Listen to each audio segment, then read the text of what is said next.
और चीन की आक्रामकता के बारे में 2013 में आपके ही शब्द थे कि चीन को लाल आंख दिखाओ। यह नसीहत आपने उस वक्त की सरकार को दी थी। भारत के विदेश मंत्री चाइना गए और चाइना में जाकर के चाइना के साथ उनकी इन जो हरकतों के खिलाफ आवाज उठानी चाहिए थी, लाल आंख कर करके चाइना को समझाना चाहिए था। उसके बजाय हिंदुस्तान के विदेश मंत्री ने चाइना में जाके बयान दिया कि बीजिंग इतना बढ़िया शहर है, मुझे यहां रहने का मन कर जाता है। मगर इन दोनों मुद्दों को लेकर जो सन्नाटा पसरा हुआ इस वक्त प्रधानमंत्री कार्यालय में, या ये कहा जाए भारतीय जनता पार्टी में, जो इस मुद्दे को मानने को नहीं तैयार है, वो काफी हैरत में डालती है। आज सीतामढ़ी से जो जुड़ी हुई सीमा है नेपाल के साथ, वहां पर नेपाली पुलिस ने भारतीय नागरिकों पर गोली चलाई। 5 लोगों को गोलियां लगी हैं, 1 की मौत हो गई है, 2 गंभीर रूप से घायल हैं। यह अपने आप में अप्रत्याशित है। नेपाल के साथ इससे पहले भी तनाव हुआ है, मगर इस कदर कि वो हम पर गोलियां चलाने लगे, अपने आप में बहुत कुछ कहता है। और मैं यहां पर कोई उनके 56 इंच के सीने को चुनौती नहीं दे रहा हूं, नहीं। हो सकता है कुछ चैनल्स आज शाम को, न्यूज चैनल्स प्राइम टाइम में कहें कि नेपाल को लाल आंख दिखा दो, नेपाल की ऐसी तैसी कर दो। मुद्दा वो नहीं है। नेपाल एक हिंदू बाहुल देश है। सदियों से हमारा उनके साथ एक नाता रहा है, सालों से, चलिए सदियां ना सही, सालों से हमारा उनके साथ एक नाता रहा है। उनके साथ हमारे तनाव रहे, मगर हमने एक बैलेंस बनाकर रखा हुआ है। मगर क्या वजह है कि 2015 से लेकर अब तक भारत के संबंध उनके साथ लगातार गिरते रहे? क्योंकि 2015 में भारत ने नेपाल का आर्थिक ब्लॉकेड शुरू किया था, उस पर आर्थिक गतिरोध बनाया था, जिसकी जड़ें जो मधेशी समस्या चल रही थी उससे जुड़ी हुई हैं। संबंध लगातार बिगड़ते गए, हमने उस पर ध्यान नहीं दिया।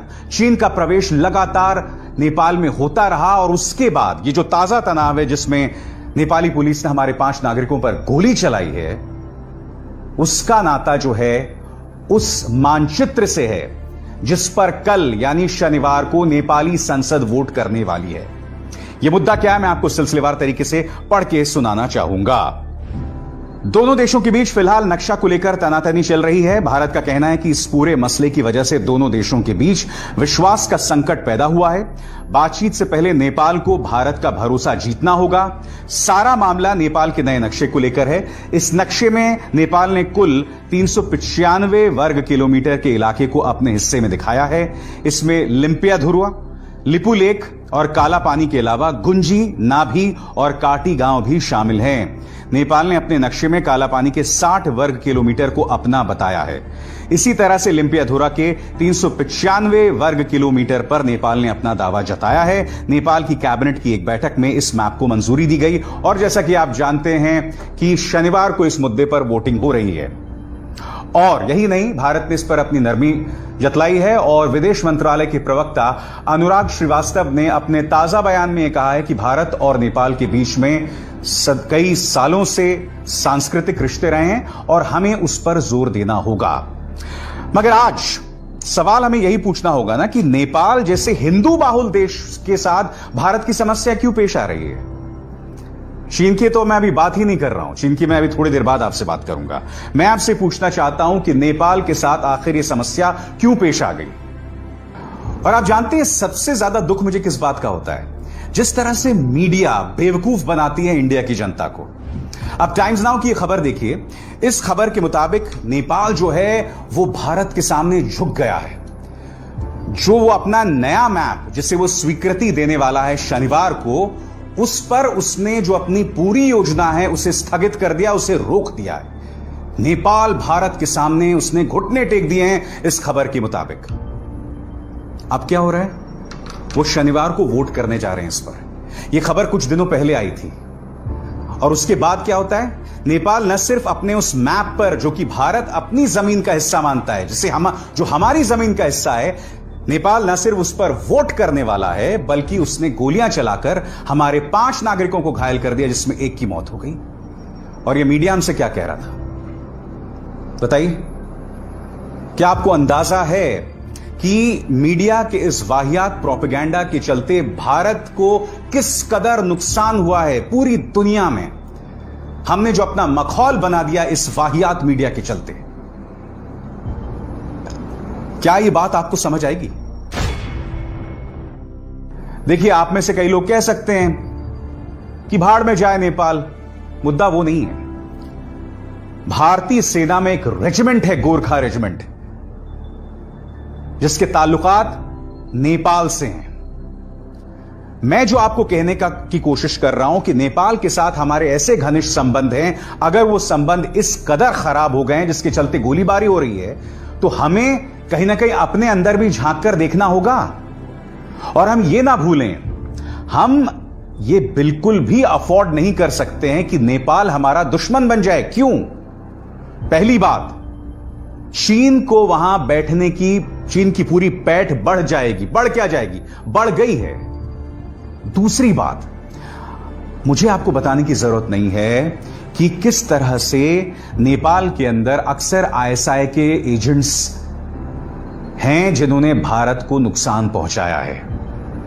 हम नहीं चाहते कि चीन के जरिए पाकिस्तान वहां जाकर बैठ जाए। आप कल्पना कर सकते हैं कि एक तरफ पाकिस्तान, एक तरफ चीन, एक तरफ नेपाल, हम 3 जगहों से घिर जाएं और हमारे विदेश मंत्रालय को रत्ती भर भी परवाह नहीं है कि हमारे जो अच्छे अच्छे दोस्त हैं वो हमारे दुश्मन बनते जा रहे हैं। आखिर हम ऐसा कर क्या रहे हैं? आखिर ये दो चेहरे, एस जयशंकर जो कि देश के विदेश मंत्री हैं, या देश के राष्ट्रीय सुरक्षा सलाहकार अजीत डोभाल, ये कर क्या रहे हैं कि भारत के संबंध लगातार बद से बदतर होते जा रहे हैं? हर चीज पे 56 इंची सीना ठोकना जो है वो वाजिब नहीं है। कभी कभी हमें फूंक फूंक कर कदम रखना पड़ता है। हमारे मतभेद हमेशा से रहे हैं, नेपाल के साथ, भूटान के साथ, म्यांमार के साथ, श्रीलंका के साथ, मगर कूटनीति की खूबसूरती यही है, और 2014 से पहले जो कूटनीति हुई है उसकी खूबसूरती यही है कि अक्सर आपको 2 कदम पीछे करने होते हैं, क्योंकि कुछ दिनों बाद आपको 4 कदम की छलांग लगाने का मौका मिलता है। हम कूटनीति में पूरी तरह से नाकाम साबित हो रहे हैं और बीजेपी सरकार की रक्षा नीति भी पूरी तरह से धराशायी हो गई है। अब मैं जो आपको चीजें बताने वाला हूं ये मेरे शब्द नहीं है, क्योंकि जाहिर सी बात है कि फिंगर 4 या फिंगर 8 तक मैं तो नहीं जा पाया हूं, तो मुझे जमीनी स्थिति नहीं पता है। और मैं आपको लगातार जो खबरें दे रहा हूं वो जाने माने जनरल्स की राय, डिप्लोमैट्स की राय और पत्रकारों की राय। टेलीग्राफ की खबर देखिए, चीन ने हमारे 60 स्क्वायर किलोमीटर जमीन पर कब्जा कर लिया है। कब्जा कर लिया है? आप इसकी कल्पना कर सकते हैं? पत्रकार शिव अरूर का यह ट्वीट देखिए, इसमें वो साफ तौर पर कह रहे हैं कि इस मैप से पता चल रहा है कि फिंगर 4 और फिंगर 5 के बीच में चीनी सेना की गतिविधियां चल रही हैं। उन्होंने इस मैप का भी हवाला दिया है। क्या मैप झूठ बोल रहा है? मैं जो आपको बताने का प्रयास कर रहा हूं वो क्या कह रहा हूं कि आपके सामने प्रमाण हैं पत्रकारों के। अब इंडियन एक्सप्रेस के पत्रकार सुशांत सिंह क्या कहते हैं वो मैं आपको पढ़ के सुनाना चाहता हूं। Have the Chinese soldiers already gone back? No. क्या वो वापस गए हैं? नहीं. Have the Chinese soldiers started going back? No. क्या वो वापस जा रहे हैं? नहीं. Has the schedule of Chinese soldiers going back been decided? No. क्या कोई टाइम टेबल तय किया गया है कि चीनी सोल्जर जो हैं वो फिंगर 4 या फिंगर 5 से वापस कब जाएंगे? नहीं. Is India talking to China to find some way for the soldiers to go back? Yes. क्या भारत उनसे बातचीत कर रहा है? हां, कर रहा है, मगर चीन बात नहीं मान रहा है। आगे क्या कहते हैं सुशांत सिंह, गौर कीजिए। Are the Chinese soldiers on the Indian side of LAC? क्या वो भारतीय जमीन पर मौजूद हैं LAC के इस तरफ? जवाब है हां। North bank of Pangong saw, इस जगह का जिक्र कर रहे हैं सुशांत सिंह। आगे, how far are the Chinese soldiers on the Indian side of LAC at Pangong saw?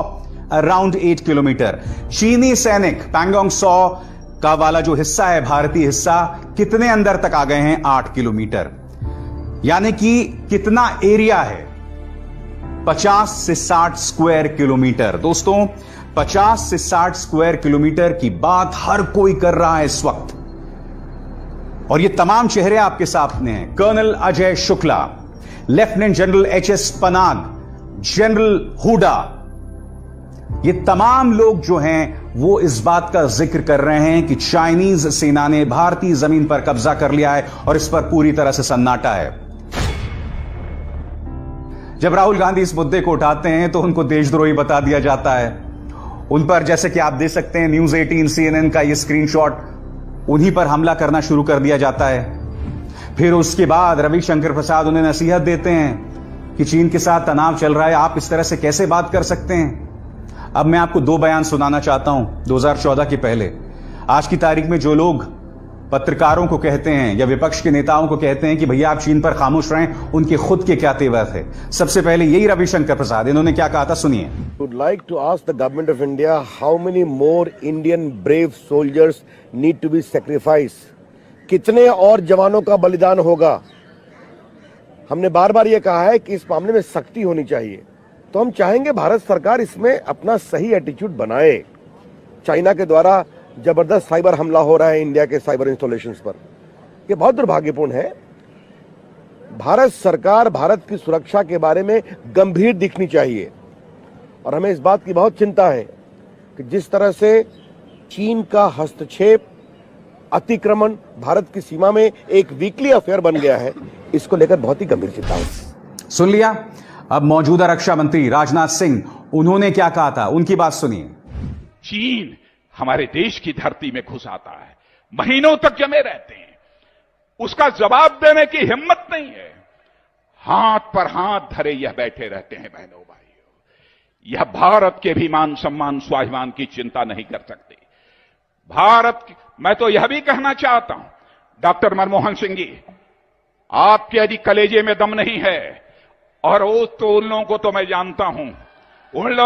जानता हूं, अरे आपके कलेजे में कांग्रेसियों दम नहीं है तो हमारे सेना के जवानों का एक बार खुला हाथ छोड़ दो, देखो वह कैसा करिश्मा कर दिखाते हैं। सुन लिया। मुझे बताइए ना, यहां तो सिर्फ यही सवाल पूछा जा रहा है कि क्या चीनियों ने जमीन पर कदम रख दिया है भारत के, उस पर आपने उनको देशद्रोही बता दिया, उस पर आप चाहते हैं अंकुश लगा दें। मगर हम यह भी ना सवाल पूछें जिसका ताल्लुक इस देश की संप्रभुता से है, इस देश की इज्जत के साथ है। आपसे कोई नहीं कह रहा है उन गोदी मीडिया चैनल्स की तरह, जैसे कि हम पाकिस्तान को कहते हैं कि मुंह तोड़ जवाब दो, नेस्तनाबूद कर दो। मैं वो कह ही नहीं रहा हूं। देश इस वक्त कोरोना संकट का सामना कर रहा है, हमारी इकोनॉमी बद से बदतर होती जा रही है। हम नहीं चाहते कि एक युद्ध शुरू हो जाए, नहीं। मुझे अपने देश की जनता की परवाह है, अपने देश की सेना की परवाह है और उन पर पूरा विश्वास है और मैं ये उम्मीद करता हूं कि इसका समाधान होगा। मगर जिस चीज में ये सरकार पूरी तरह से नाकाम दिखाई देती है वो है डिप्लोमेसी, कूटनीति। नेपाल, क्या अब आप क्या नेपाल पर हमला करेंगे? कर पाएंगे? क्योंकि कुछ दिनों पहले एक न्यूज चैनल था, वो ये खबर चला रहा था कि साहब नेपाल की सेना में कितने लोग हैं और भारतीय सेना में कितने लोग हैं। अब नेपाल के साथ हम जंग करने वाले हैं क्या? अब ये सोच हो गई है न्यूज चैनल्स की।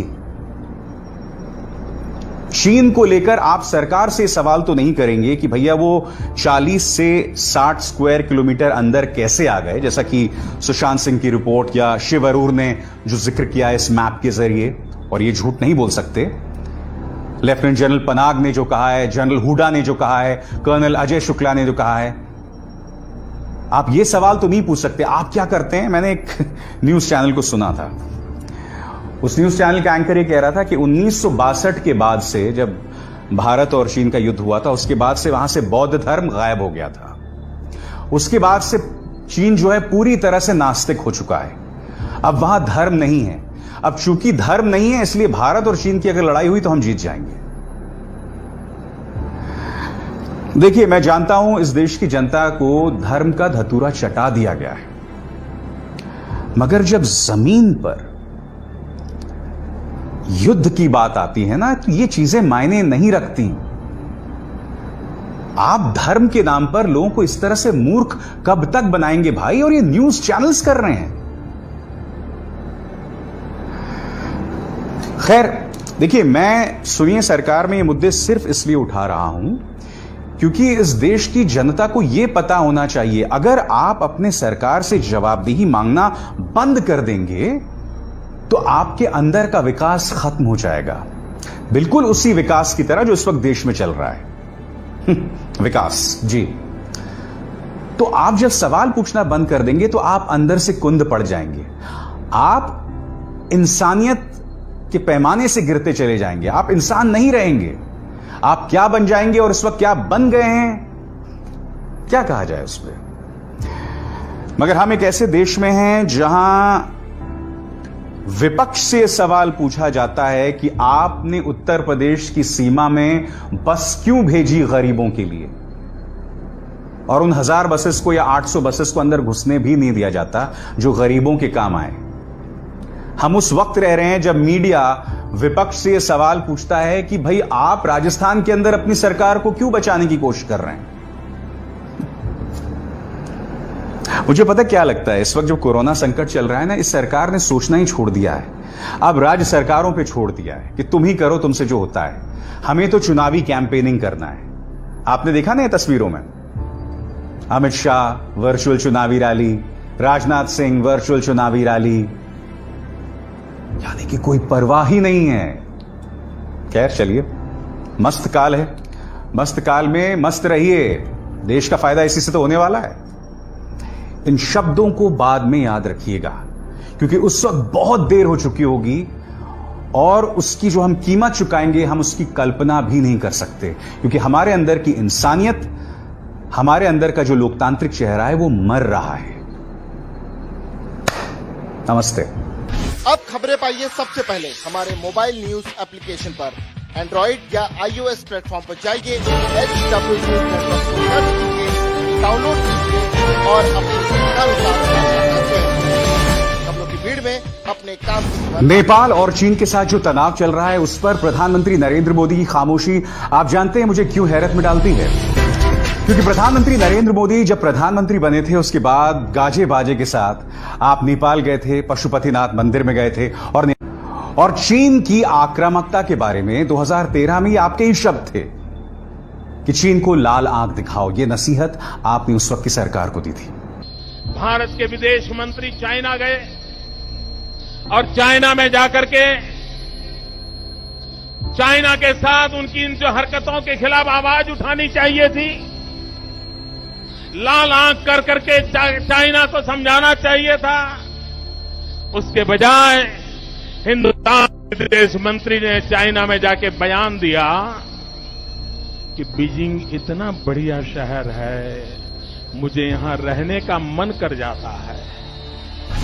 मगर इन दोनों मुद्दों को लेकर जो सन्नाटा पसरा हुआ इस वक्त प्रधानमंत्री कार्यालय में, या ये कहा जाए भारतीय जनता पार्टी में, जो इस मुद्दे को मानने को नहीं तैयार है, वो काफी हैरत में डालती है। आज सीतामढ़ी से जो जुड़ी हुई सीमा है नेपाल के साथ, वहां पर नेपाली पुलिस ने भारतीय नागरिकों पर गोली चलाई। 5 लोगों को गोलियां लगी हैं, 1 की मौत हो गई है, 2 गंभीर रूप से घायल हैं। यह अपने आप में अप्रत्याशित है। नेपाल के साथ इससे पहले भी तनाव हुआ है, मगर इस कदर कि वो हम पर गोलियां चलाने लगे, अपने आप में बहुत कुछ कहता है। और मैं यहां पर कोई उनके 56 इंच के सीने को चुनौती नहीं दे रहा हूं, नहीं। हो सकता है कुछ चैनल्स आज शाम को, न्यूज चैनल्स प्राइम टाइम में कहें कि नेपाल को लाल आंख दिखा दो, नेपाल की ऐसी तैसी कर दो। मुद्दा वो नहीं है। नेपाल एक हिंदू बाहुल देश है। सदियों से हमारा उनके साथ एक नाता रहा है, सालों से, चलिए सदियां ना सही, सालों से हमारा उनके साथ एक नाता रहा है। उनके साथ हमारे तनाव रहे, मगर हमने एक बैलेंस बनाकर रखा हुआ है। मगर क्या वजह है कि 2015 से लेकर अब तक भारत के संबंध उनके साथ लगातार गिरते रहे? क्योंकि 2015 में भारत ने नेपाल का आर्थिक ब्लॉकेज शुरू किया था, उस पर आर्थिक गतिरोध बनाया था, जिसकी जड़ें जो मधेशी समस्या चल रही थी उससे जुड़ी हुई हैं।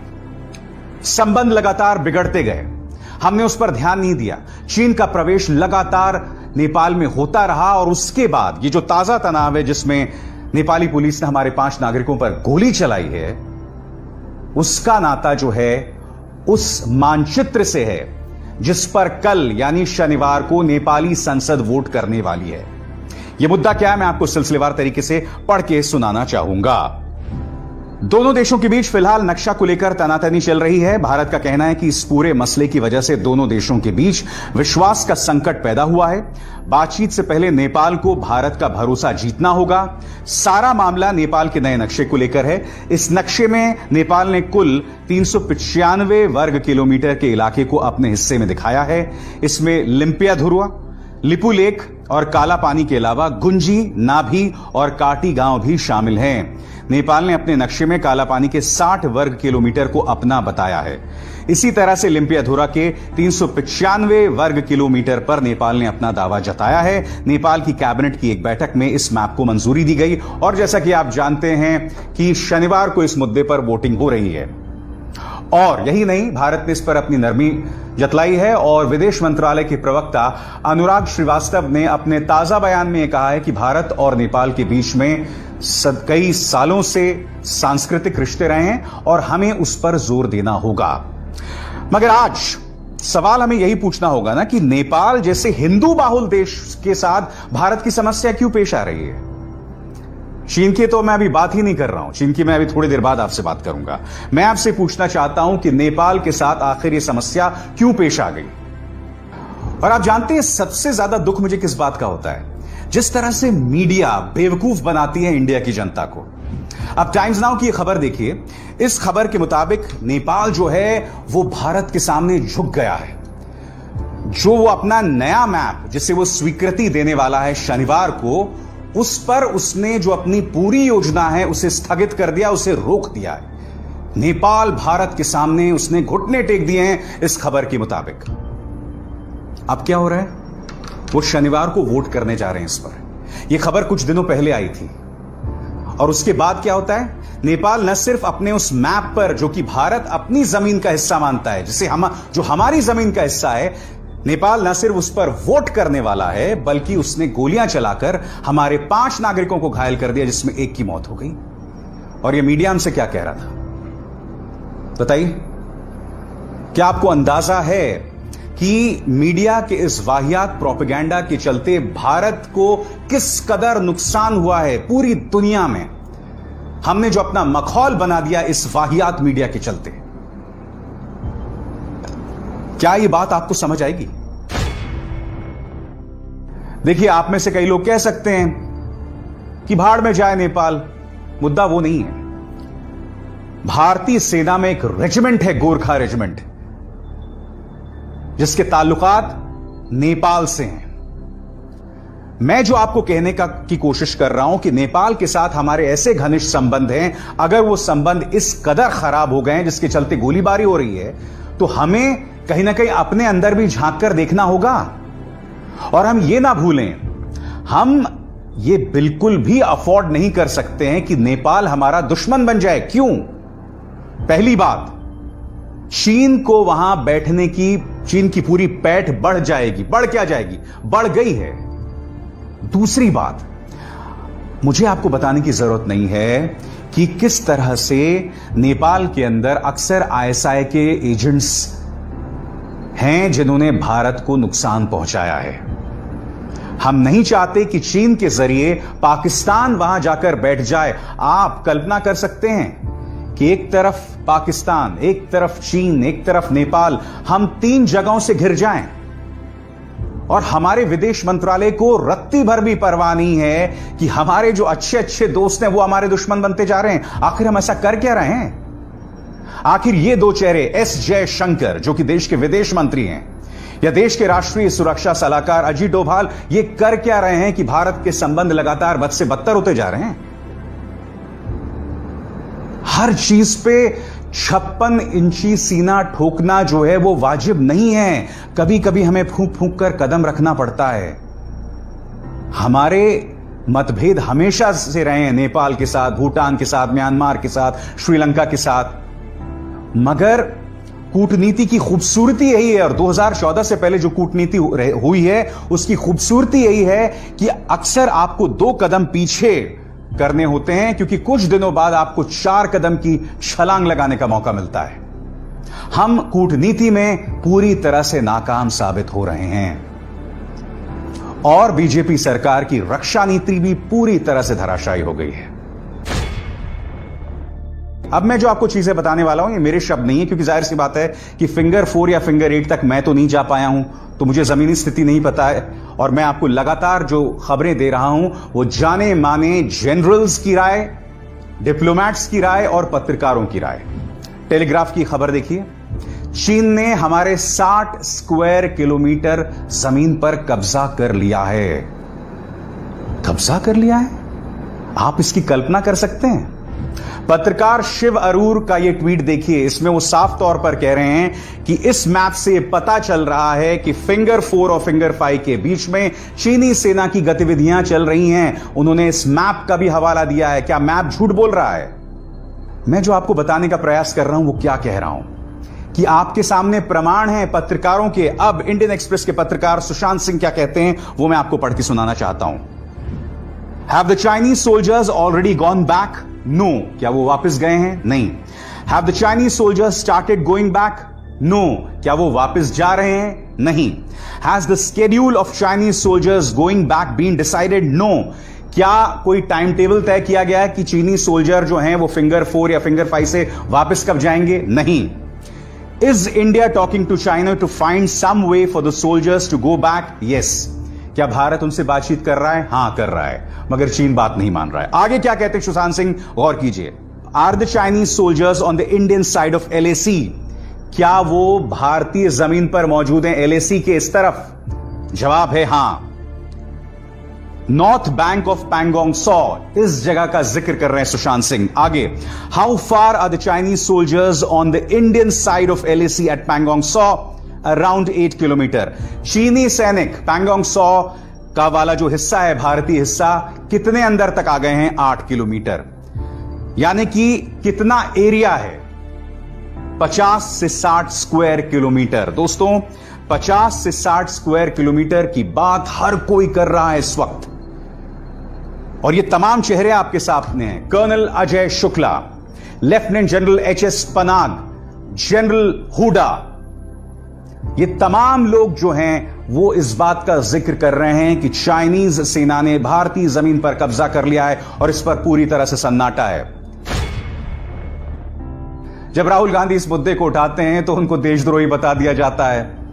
उन पर, जैसे कि आप देख सकते हैं न्यूज 18 CNN का ये स्क्रीनशॉट, उन्हीं पर हमला करना शुरू कर दिया जाता है। फिर उसके बाद रविशंकर प्रसाद उन्हें नसीहत देते हैं कि चीन के साथ तनाव चल रहा है, आप इस तरह से कैसे बात कर सकते हैं। अब मैं आपको 2 बयान सुनाना चाहता हूं 2014 के पहले। आज की तारीख में जो लोग पत्रकारों को कहते हैं या विपक्ष के नेताओं को कहते हैं कि भैया आप चीन पर खामोश रहें, उनके खुद के क्या तेवर थे। सबसे पहले यही रविशंकर प्रसाद, इन्होंने क्या कहा था, सुनिए। Would like to ask the government of India how many more Indian brave soldiers need to be sacrifice. कितने और जवानों का बलिदान होगा। हमने बार बार यह कहा है कि इस मामले में सख्ती होनी चाहिए, तो हम चाहेंगे भारत सरकार इसमें अपना सही एटीट्यूड बनाए। चाइना के द्वारा जबरदस्त साइबर हमला हो रहा है इंडिया के साइबर इंस्टॉलेशंस पर, यह बहुत दुर्भाग्यपूर्ण है। भारत सरकार भारत की सुरक्षा के बारे में गंभीर दिखनी चाहिए, और हमें इस बात की बहुत चिंता है कि जिस तरह से चीन का हस्तक्षेप, अतिक्रमण भारत की सीमा में एक वीकली अफेयर बन गया है, इसको लेकर बहुत ही गंभीर चिंता है। सुन लिया। अब मौजूदा रक्षा मंत्री राजनाथ सिंह, उन्होंने क्या कहा था, उनकी बात सुनिए। चीन हमारे देश की धरती में घुस आता है, महीनों तक जमे रहते हैं, उसका जवाब देने की हिम्मत नहीं है। हाथ पर हाथ धरे यह बैठे रहते हैं बहनों भाइयों। यह भारत के भी मान सम्मान स्वाभिमान की चिंता नहीं कर सकते। भारत, मैं तो यह भी कहना चाहता हूं, डॉक्टर मनमोहन सिंह जी, आपके यदि कलेजे में दम नहीं है, और उन लोगों को तो मैं जानता हूं, उन लोगों को तो मैं जानता हूं, अरे आपके कलेजे में कांग्रेसियों दम नहीं है, तो हमारे सेना के जवानों का एक बार खुला हाथ छोड़ दो, देखो वह कैसा करिश्मा कर दिखाते हैं। सुन लिया। मुझे बताइए ना, यहां तो सिर्फ यही सवाल पूछा जा रहा है कि क्या चीनियों ने जमीन पर कदम रख दिया है भारत के, उस पर आपने उनको देशद्रोही बता दिया, उस पर आप चाहते हैं अंकुश लगा दें। मगर हम यह भी ना सवाल पूछें जिसका ताल्लुक इस देश की संप्रभुता से है, इस देश की इज्जत के साथ है। आपसे कोई नहीं कह रहा है उन गोदी मीडिया चैनल्स की तरह, जैसे कि हम पाकिस्तान को कहते हैं कि मुंह तोड़ जवाब दो, नेस्तनाबूद कर दो। मैं वो कह ही नहीं रहा हूं। देश इस वक्त कोरोना संकट का सामना कर रहा है, हमारी इकोनॉमी बद से बदतर होती जा रही है। हम नहीं चाहते कि एक युद्ध शुरू हो जाए, नहीं। मुझे अपने देश की जनता की परवाह है, अपने देश की सेना की परवाह है और उन पर पूरा विश्वास है और मैं ये उम्मीद करता हूं कि इसका समाधान होगा। मगर जिस चीज में यह सरकार पूरी तरह से नाकाम दिखाई देती है वो है डिप्लोमेसी, कूटनीति। नेपाल, क्या अब आप क्या नेपाल पर हमला करेंगे? कर पाएंगे? क्योंकि कुछ दिनों पहले एक न्यूज चैनल था, वो ये खबर चला रहा था कि साहब नेपाल की सेना में कितने लोग हैं और भारतीय सेना में कितने लोग हैं। अब नेपाल के साथ हम जंग करने वाले हैं क्या? अब यह सोच हो गई है न्यूज चैनल्स की। चीन को लेकर आप सरकार से सवाल तो नहीं करेंगे कि भैया वो 40 से 60 स्क्वायर किलोमीटर अंदर कैसे आ गए, जैसा कि सुशांत सिंह की रिपोर्ट या शिव अरूर ने जो जिक्र किया इस मैप के जरिए, और ये झूठ नहीं बोल सकते। लेफ्टिनेंट जनरल पनाग ने जो कहा है, जनरल हुडा ने जो कहा है, कर्नल अजय शुक्ला ने जो कहा है, आप ये सवाल तो नहीं पूछ सकते। आप क्या करते हैं? मैंने एक न्यूज चैनल को सुना था, उस न्यूज चैनल का एंकर ये कह रहा था कि 1962 के बाद से, जब भारत और चीन का युद्ध हुआ था, उसके बाद से वहां से बौद्ध धर्म गायब हो गया था। उसके बाद से चीन जो है पूरी तरह से नास्तिक हो चुका है। अब वहां धर्म नहीं है। अब चूंकि धर्म नहीं है, इसलिए भारत और चीन की अगर लड़ाई हुई तो हम जीत जाएंगे। देखिए, मैं जानता हूं इस देश की जनता को धर्म का धतूरा चटा दिया गया है, मगर जब जमीन पर युद्ध की बात आती है ना, तो ये चीजें मायने नहीं रखती। आप धर्म के नाम पर लोगों को इस तरह से मूर्ख कब तक बनाएंगे भाई? और ये न्यूज चैनल्स कर रहे हैं। खैर, देखिए, मैं सुनिए सरकार में ये मुद्दे सिर्फ इसलिए उठा रहा हूं क्योंकि इस देश की जनता को यह पता होना चाहिए, अगर आप अपने सरकार से जवाबदेही मांगना बंद कर देंगे तो आपके अंदर का विकास खत्म हो जाएगा। बिल्कुल उसी विकास की तरह जो इस वक्त देश में चल रहा है। विकास जी। तो आप जब सवाल पूछना बंद कर देंगे तो आप अंदर से कुंद पड़ जाएंगे। आप इंसानियत के पैमाने से गिरते चले जाएंगे। आप इंसान नहीं रहेंगे। आप क्या बन जाएंगे और इस वक्त क्या बन गए हैं, क्या कहा जाए उस पर। मगर हम एक ऐसे देश में हैं जहां विपक्ष से सवाल पूछा जाता है कि आपने उत्तर प्रदेश की सीमा में बस क्यों भेजी गरीबों के लिए, और उन 1000 बसेस को या 800 बसेस को अंदर घुसने भी नहीं दिया जाता जो गरीबों के काम आए। हम उस वक्त रह रहे हैं जब मीडिया विपक्ष से यह सवाल पूछता है कि भाई आप राजस्थान के अंदर अपनी सरकार को क्यों बचाने की कोशिश कर रहे हैं। मुझे पता क्या लगता है, इस वक्त जो कोरोना संकट चल रहा है ना, इस सरकार ने सोचना ही छोड़ दिया है। अब राज्य सरकारों पे छोड़ दिया है कि तुम ही करो, तुमसे जो होता है। हमें तो चुनावी कैंपेनिंग करना है। आपने देखा ना ये तस्वीरों में, अमित शाह वर्चुअल चुनावी रैली, राजनाथ सिंह वर्चुअल चुनावी रैली, यानी कि कोई परवाह ही नहीं है। खैर चलिए, मस्त काल है, मस्त काल में मस्त रहिए। देश का फायदा इसी से तो होने वाला है।